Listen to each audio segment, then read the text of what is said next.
the Sasquatch, the Yeti, the abominable snowman, or as the United States mostly knows it as, Bigfoot. This cryptid has swept across the entire globe, stirring up conspiracies, proof, and all kinds of different stories that has just become a popular campfire tale. There are so many different angles and spins that are put onto this story that all claimed evidence can't really be supported as true evidence. So it adds a level of mystery that people really are enticed to.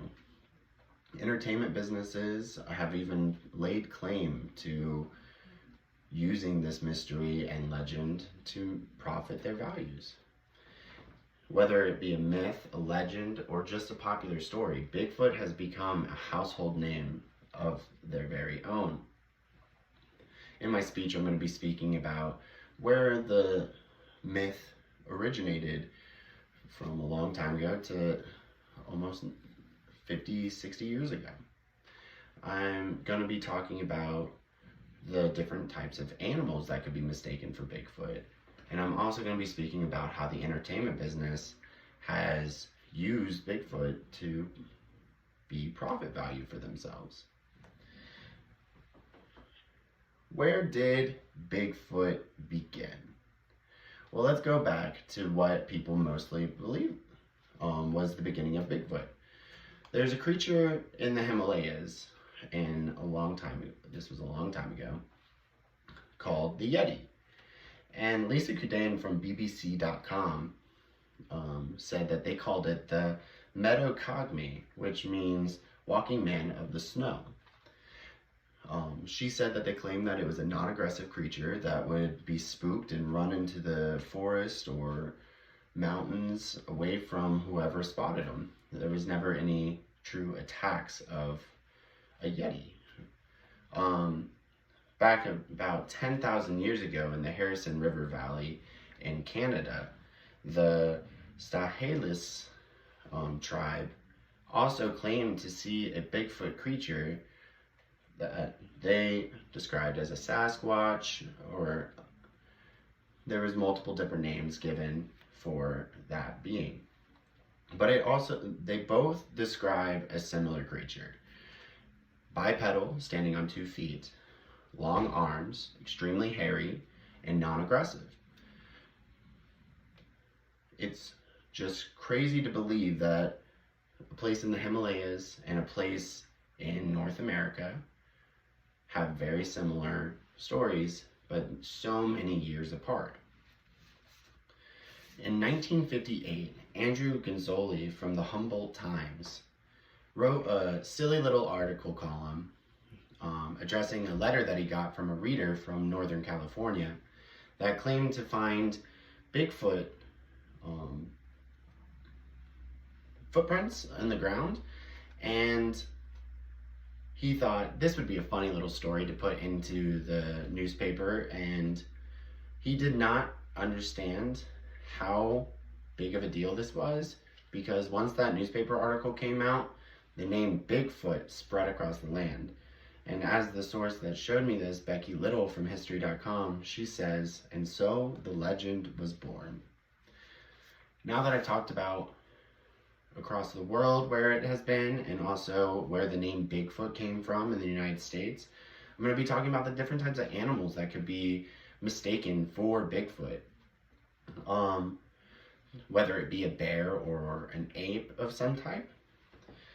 Joe Nickel from skepticalinquirer.org said, like Bigfoot, bears can appear as large, big-shouldered, hairy, man-like beasts. Their anatomy is consistent with bipedal standing, hence the long arms, though much less so with walking. And that's not saying that every single sighting that bears are in the area that Bigfoot would be a bear. So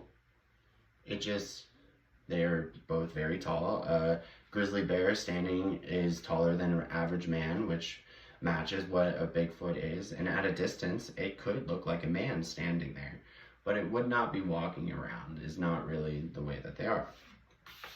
There's also a theory that there is an ancient extinct animal called the Gigantopithecus blackie that roamed the earth about 2 million years ago to about 350,000 years ago. And there's been fossils found in southern China. This creature was 3 meters tall, which is 9 feet. Walked on 2 legs, had extremely long arms, and was covered in hair, which matches the description to a T of what Bigfoot is. So I found that on prehistoricwildlife.com, and people are saying that maybe the animal didn't go extinct. Maybe it went across the ice bridge that was created during the Ice Age and spread around the world. Although that is extremely unlikely, because 350,000 years ago was a long time ago, and you feel like you would run into a creature that big at least once or twice with actual substantial proof.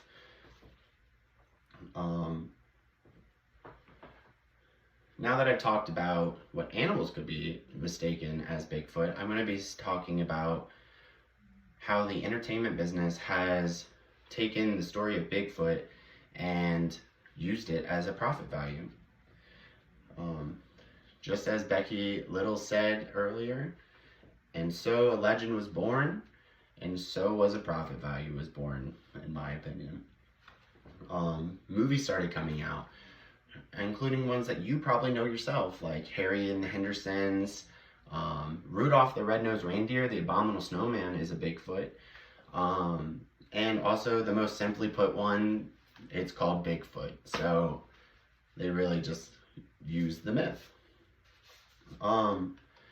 Across the United States, there's a lot of museums that have been put in place that are dedicated to the history of Bigfoot, and they all have claimed evidence of Bigfoot's existence in their own shops. They're from BigfootInformationGroup.com. There are 10 museums across the U.S. that are dedicated to Bigfoot exclusively. They each claim to have the proof of their very own, but there also isn't any substantial proof of Bigfoot's existence. So this is more so just a claim proof, used as a money grab that people will go by and be like, ooh, that's the legend of Bigfoot. And since there's such a popularity behind the legend itself, it's going to bring people in because they want to see, oh, you have proof. No one ever has proof. Let me come see your product, or your museum rather. And in conclusion, Bigfoot is a legend that's been around for quite some time. There's been different twists on the stories. There's been different accounts of what Bigfoot looks like. There's all types of different lore that comes from Bigfoot. I'm pretty sure you guys have seen videos of Bigfoot's existence circling. And there is no substantial proof of Bigfoot's existence, but there is claim proof. It just hasn't been scientifically registered as proof itself. But that doesn't mean it's not actually evidence of its existence. In this speech, I talked about where the legend came from. I talked about where what animals could be mistaken as Bigfoot, and I also talked about how entertainment businesses use the legend of Bigfoot to promote their own products. Hopefully that there was an understanding. Learning the history of Bigfoot shows all the different types of angles, because there's the range from the Himalayas to the accounts in Northern California. There's just so many different spins on the idea that it just shows that the mystery is ever growing. A simple newspaper column in California led to an entire branding of the name Bigfoot, and the domino effect that turned into profit value. These legends cause mystery to the listener and create an idea that will grow from something small into something larger. Whether or not Bigfoot is real, the legend grows almost daily and will continue to grow throughout time. Thank you.